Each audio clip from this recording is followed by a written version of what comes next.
What do you want? It's showtime.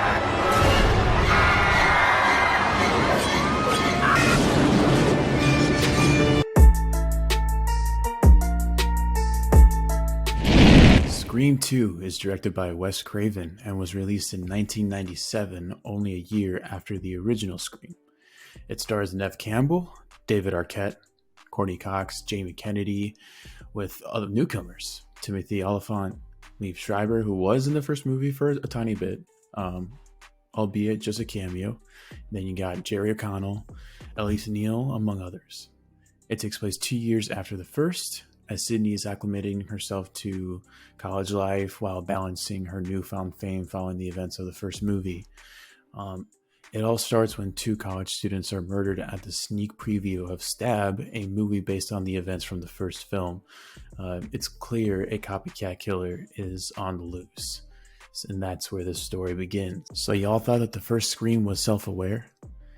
You ain't seen nothing yet. This, of course, is a sequel, and it lets you know that straight up. That's exactly what this is, a sequel. Seriously, in the first movie, they referenced a lot of horror movies and slashers, sometimes even pointing out the stupidity and how characters in those movies act in them. But in this one, they mention sequels a lot. Even having discussions and arguments about how sequels aren't as typically well received as the originals. Of course, in the middle of all this, Randy, played by Jamie Kennedy, who I've said before, is my MVP from the first movie. I know Neve Campbell, obviously that's like the clear-cut MVP, but the true MVP of that movie, he breaks it down for you what the rules of a slasher movie are in that first film. In this one, he comes back. Of course, he makes his triumphant return, talking with his fellow classmates in a film class about sequels.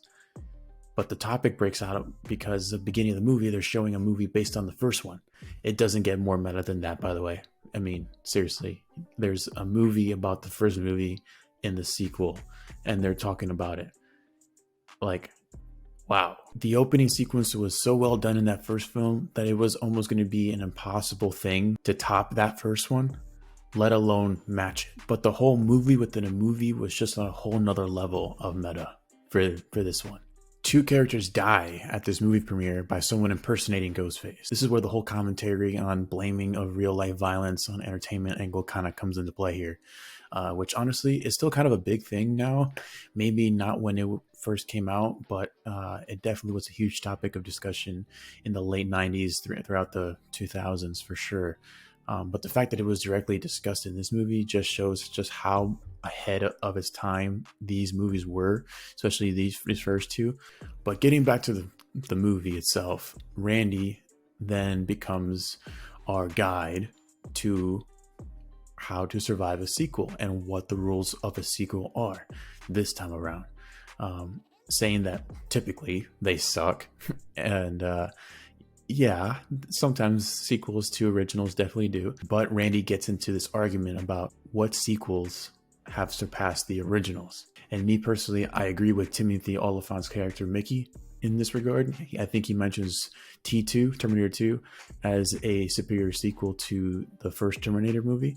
I personally agree with him. I think it's one of the best action movies ever made, especially for the time that it came out. So I agree with him right there. The other ones, I wasn't sure. I mean, I guess the Godfather Part 2, but you know, I've never seen it. All I know is that anybody that has watched that movie has said that the sequel's better. So, you know what? I may have to give it a watch at some point here in the near future.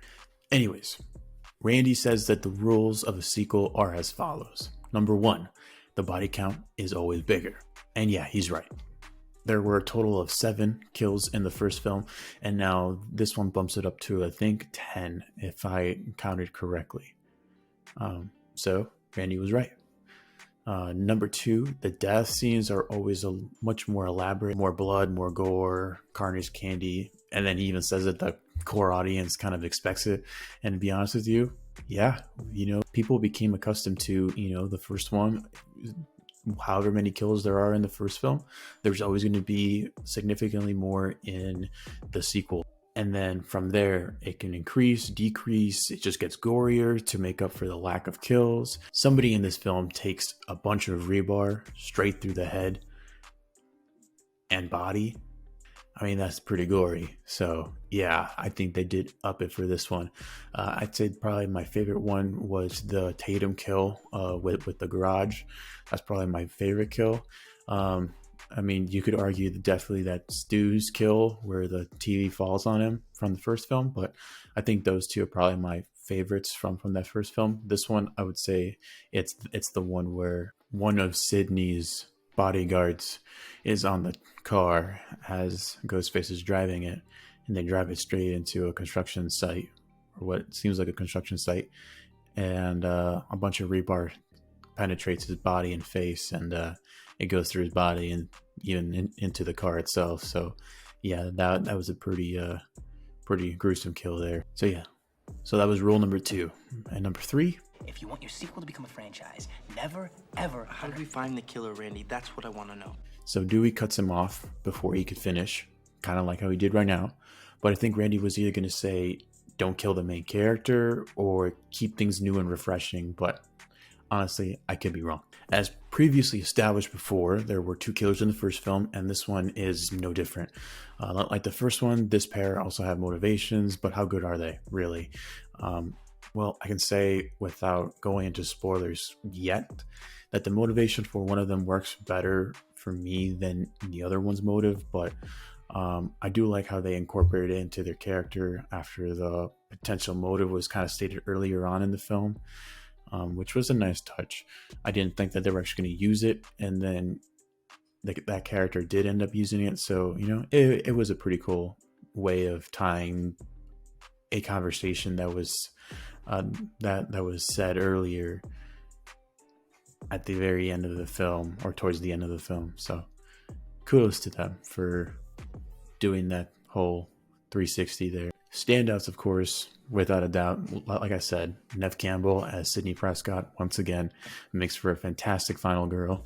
You know, one of the more iconic ones. Of course, you got Jamie Lee Curtis, but definitely at this point, especially after this sequel here, you got to give it to Neve Campbell. She definitely rose up there in popularity after the first one, and then for sure after this one as well. So Sidney Prescott once again makes for a fantastic final girl.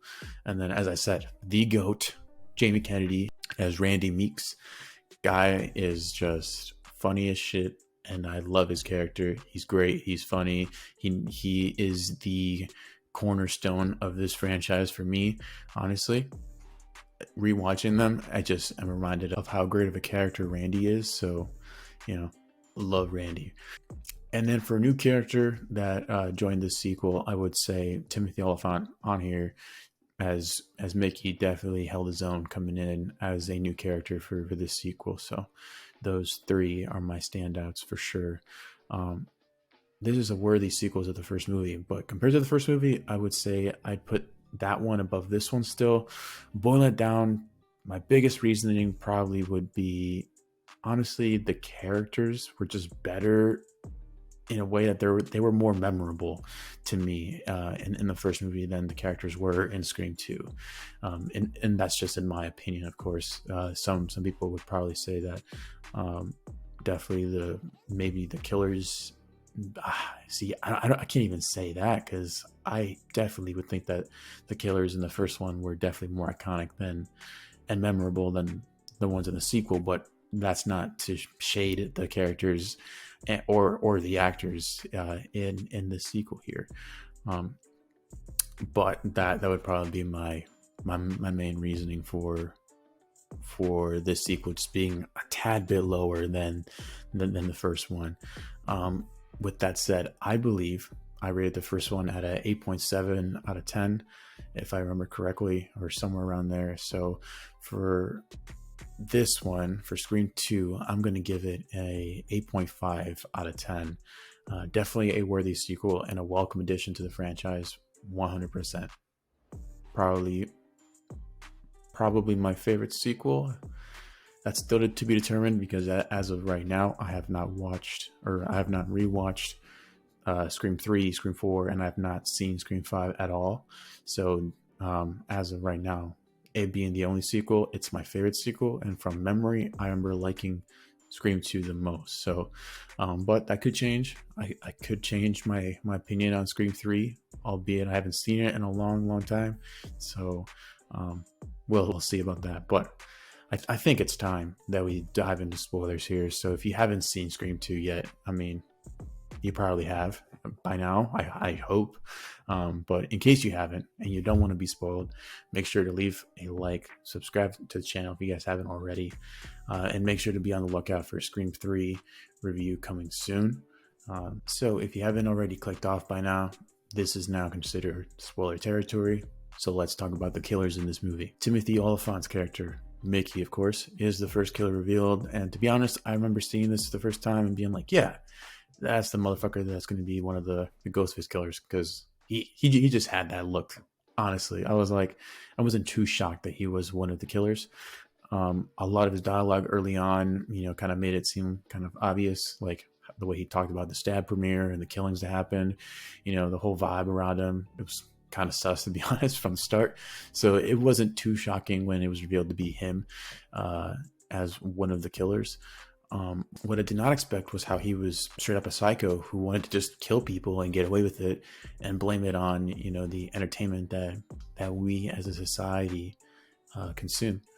Any sort of TV, movies, any sort of news that we see, that's definitely, like I said earlier on, that definitely was a topic of discussion, especially in the early 2000s. And to be honest with you, it's still a topic of discussion. I don't think it was as big as it was back when the movie came out. Of course, it probably was the beginning of that time. Like I said earlier, this movie came out in 1997.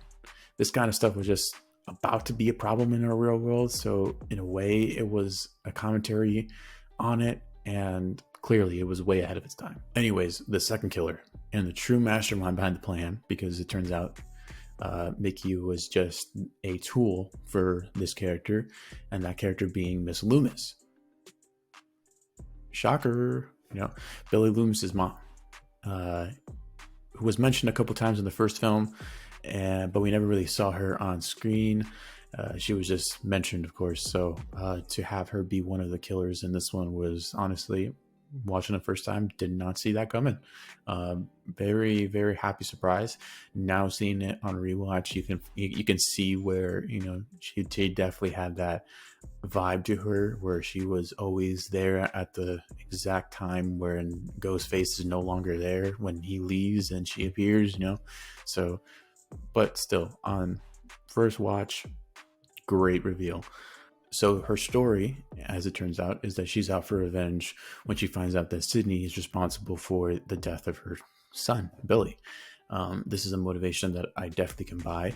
And I remember being pleasantly surprised by the twist, which honestly is great.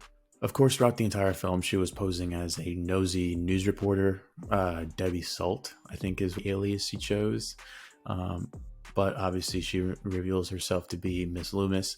And I love that concept of her avenging her son and all. But honestly, Sidney brings up a good point. She abandoned Billy. I understand it's because his dad cheated on her.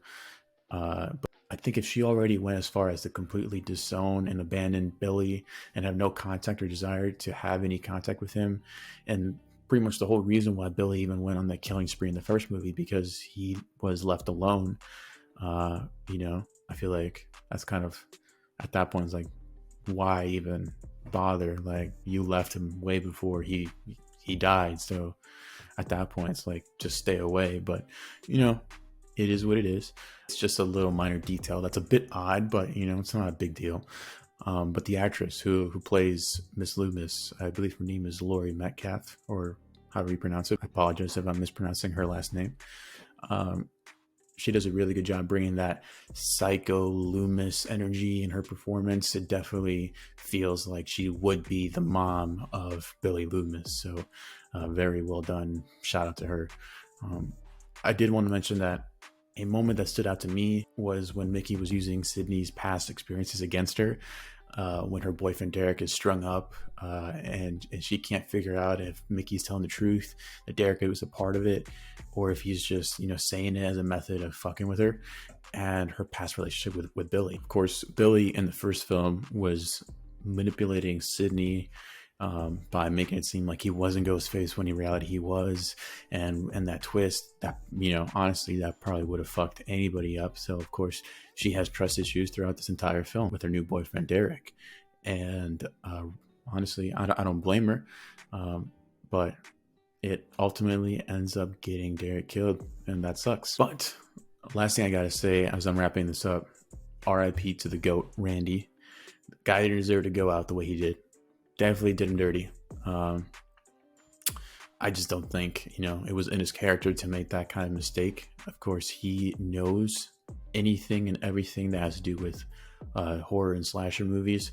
So for him to go out that way, walking towards a van in the middle of the street, putting his back against it, me personally, I don't think the character deserved that, but whatever. All I gotta say is, again, R.I.P. to the GOAT, Randy.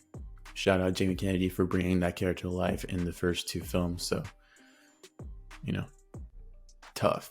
It was just tough. Anyways, if you made it this far in the video, that means that you probably have already seen the movie. So with that said, let me know down below in the comments, what's your favorite kill from Scream 2?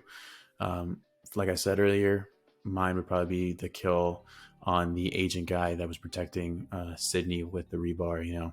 He got his whole body stabbed with rebar. So I'd probably say that one for me personally.